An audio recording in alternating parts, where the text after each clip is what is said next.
I mobilized lawyers to try and attend to his situation. But within no minute, Honorable Speaker. Members, order. I need to hear. Honorable Speaker, 10 minutes after Mr. Oguda called me, my phone calls were jammed. I was unable to call nor to receive calls until about 6:30 this morning. Honorable Speaker, in the ensuing period, these persons actually broke the gate of Honorable Oguda's compound, went further to break his door, and abducted him. Up to this moment I'm speaking here, we do not know the whereabouts of Mr. Oguda, who is an officer in the office of the leader of the minority party, an officer who is supposed to make our work possible. Happening on the eve of this very special day, Honorable Speaker, we don't take it lightly. And I want to Speaker, the persons who abducted Mr. Oguda are not known, even though in his phone call to me at 2:20 a.m., he indicated they were policemen. We have looked in all police stations in Nairobi and environs. He is nowhere to be seen. We don't know whether they kill him or they are holding him in Communicado somewhere. Honorable Speaker, we do not know. Honorable Speaker, Article 29 of the Constitution of the Republic of Kenya protects the right to freedom of every Kenyan citizen. Indeed, even the rights of arrested persons are protected in the Constitution at Article 49, Honorable Speaker. As a matter of fact, nobody is supposed to be arrested without being informed as to why he is being arrested. The Constitution goes further to provide for rights of detained persons. If you are arrested for whatever reason and you are detained, you have got a right to access the services of advocates or lawyers. Up to this morning, up to this moment I'm speaking, the lawyers that I was able to assemble have not been able to access Mr. Oguda, wherever he is. So what am I saying? What I'm saying, Honorable Speaker, is that this cannot be treated as business as usual. It is the same manner somebody or people can abduct officers assigned to the office of the Speaker. That would be an affront to the independence of the institution of Parliament, Honorable Speaker. Parliament is an independent institution, and this House is not complete without one side of the House. This House is only complete with the majority side and the minority side. Honorable Speaker, before I conclude, let me say this. Some of us have walked this journey, and you know. These are not things that are new to us. But it will be unfortunate if this country were to regress to the dark old days, which we have been accustomed to, and some of us have been victims of. Honorable Speaker, a trend is now emerging of abductions of people in this country by people who we do not know. I am being told this morning from some sources that there is a unit already already established in the police service, and that unit is reporting to nobody. They are reporting to nobody. They are a law unto themselves. He is on a point. They are abducting Kenyans. Wind up. I am on a point of order. Wind up. What is itching, Honorable Sirma? Order, honorable members. Order. Order. So can I allow him to prosecute my case? He seems to know more. I'm hearing what. Go on, I'm hearing what you are saying. Yeah, this is... Clerk, you can improve the sound system. Honorable Speaker, I was in this House. I was in this House in the 12th Parliament when members, especially some of them sitting that side, were crying here.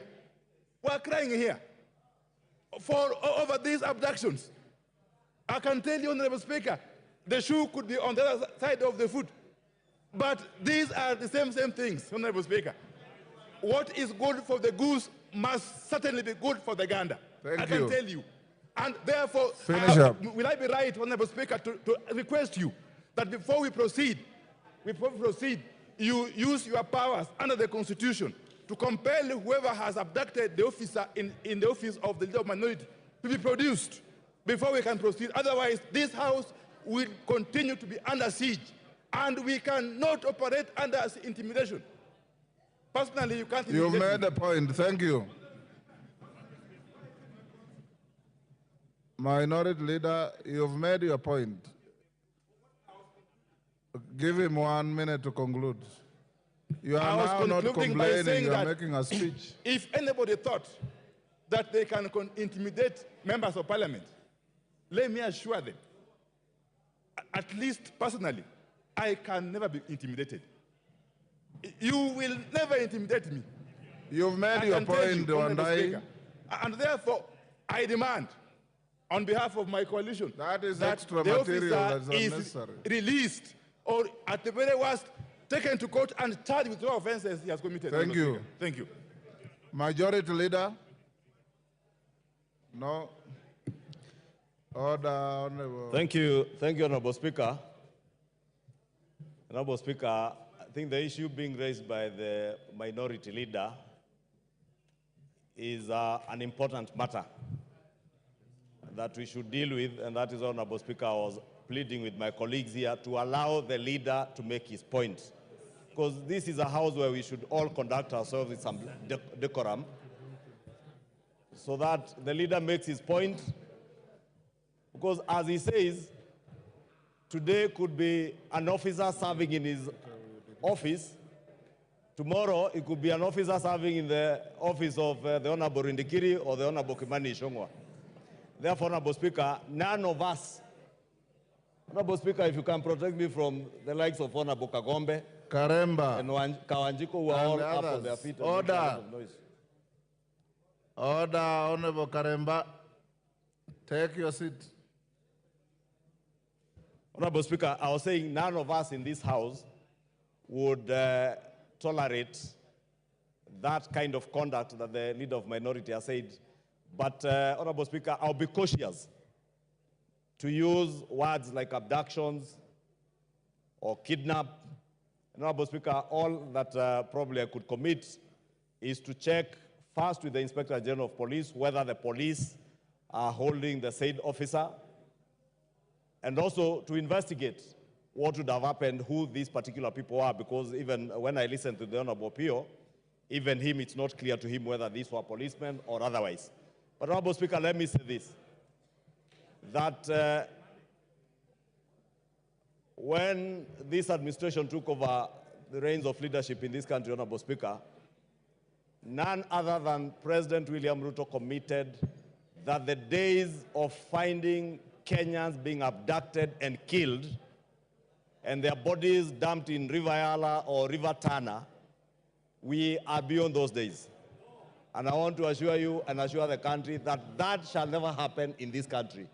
A situation where Kenyans are abducted and their bodies are later fished out from rivers, it will never happen.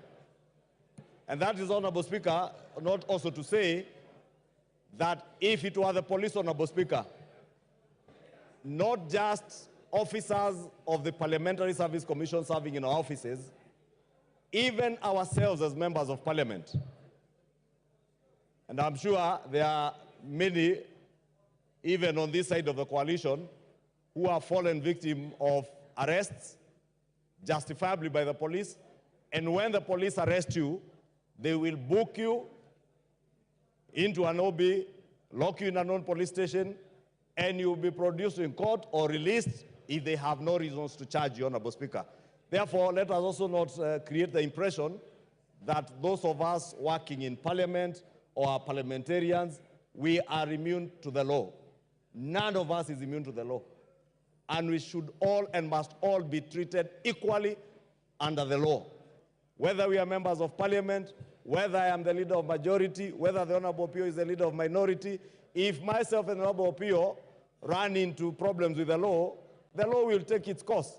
But we must be arrested, produced in court in line with that law, Honorable Speaker. And therefore, let me just commit, Honorable Speaker, as soon as we are done, I will check with the Inspector General of Police whether the said officer, I'll get the details from the Honorable Opiya, is in the hands of the police, so that we avoid speculation and anything that we may be saying of abductions, kidnaps, and all those manner of things. If he has been arrested by the police, we'll get to know why he has been arrested, if he's being charged for what offenses, and Honorable Speaker, that I can only confirm once we get in touch with the police. Thank you, Honorable Speaker.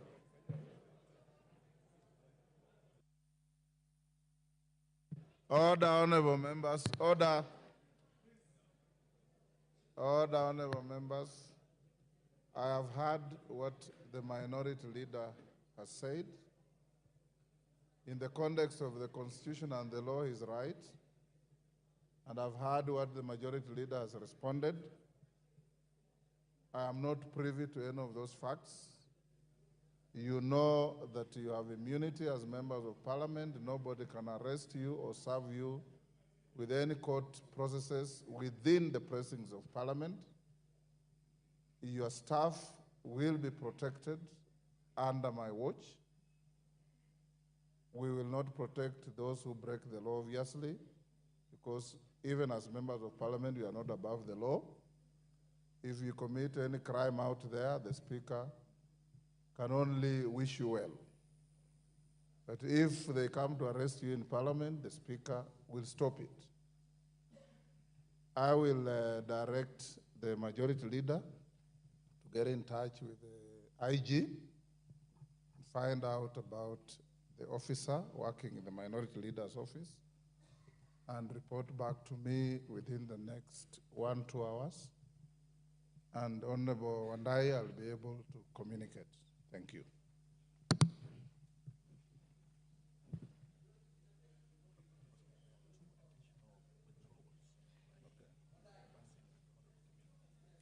Order. Next order. Order number 6, notices of motion. Order number 7, questions and statements. Order number 8, motion, alteration of the calendar of the House. Majority Leader. Thank you, Honorable Speaker. Honorable Speaker, I beg to move that pursuant to the provision of Standing Order 228-4, this House resolves to alter its calendar for the third session, regular sessions, as adopted on the House on Wednesday, 14th February 2024, by varying the period for the short recess with respect to the second part of the session, so that the short recess commences on Friday, 28th June 2024, and ends on Monday, 15th July 2024, and B, that the House resumes regular sittings on Tuesday, 16th July 2024, and ends on the 8th August 2024, with the second part of the session. Honorable Speaker, as you are aware, Honorable Speaker, over the past 1 month, members of this House and committees have been very busy, deeply engaged in the priority budget making and budget-related business, which we do hope to conclude in the course of this week, Honorable Speaker. And as is customary, Honorable Speaker, after the passage of the budget-related business, we usually take our short recess, but at the time we began this session, Honorable Speaker, we were to close this session the week after next week on the 5th of July, and we are bringing that forward by a week so that immediately we are done with the priority business at the end of this week. We allow members to have some time off of about 2 weeks. We also intend to balance the 2 sessions so that we've been sitting for about 4 weeks.